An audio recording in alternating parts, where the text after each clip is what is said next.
अगर आपको भी खाना खाने के बाद गैस या ब्लोटिंग होती है तो ये नॉर्मल नहीं है, ये एक वार्निंग है जिसे आपको इग्नोर नहीं करना चाहिए।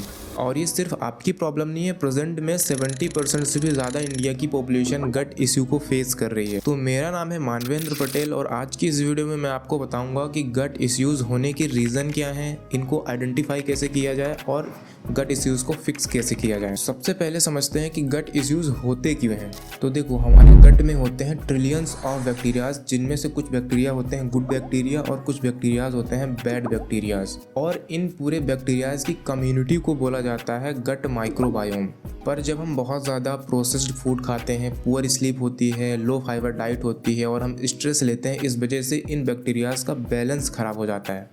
मतलब number of good bacteria decrease हो जाते हैं एंड बैड बैक्टीरियाज इंक्रीज़ हो जाते हैं और हमें गट इश्यूज़ होना स्टार्ट हो जाते हैं। और फिर इन्हीं गट इश्यूज़ की वजह से हमें हमारी बॉडी में कुछ सिम्टम्स दिखना शुरू हो जाते हैं, जैसे कि low energy level and frequent illness, क्योंकि गट इशू सीधे हमारे इम्यून सिस्टम पे अटैक करता है, जिस वजह से हम फ्रिक्वेंटली बीमार पड़ते हैं। तीसरा सिम्टम है ब्रेन फॉग, मतलब हम किसी भी चीज़ पे अच्छे से फोकस नहीं कर पाते हैं, क्योंकि हमारा गट हमारे ब्रेन से डायरेक्टली कनेक्ट होता है, जिसे हम बोलते हैं गट ब्रेन एक्सिस। तो हमारा अगर गट खराब होता है तो हम अच्छे से किसी चीज़ पे फोकस भी नहीं कर पाते हैं।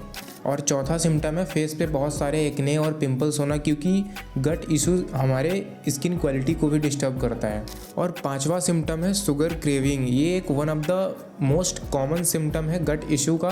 इसीलिए अगर आप अक्सर देखोगे जिनका गट खराब होता है वो ओबेसिटी के भी शिकार होते हैं। अब बात करते हैं कि गट इश्यूज़ को फिक्स कैसे किया जाए। तो गट इश्यूज़ को फिक्स करने के लिए हमें इसके रूट कॉज को फिक्स करना पड़ेगा, मतलब हमें नंबर ऑफ गुड बैक्टीरियाज को इंक्रीज करना पड़ेगा। तो नंबर ऑफ गुड बैक्टीरियाज को बढ़ाने के लिए हमें बाहर से उन बैक्टीरियाज को खाना पड़ेगा।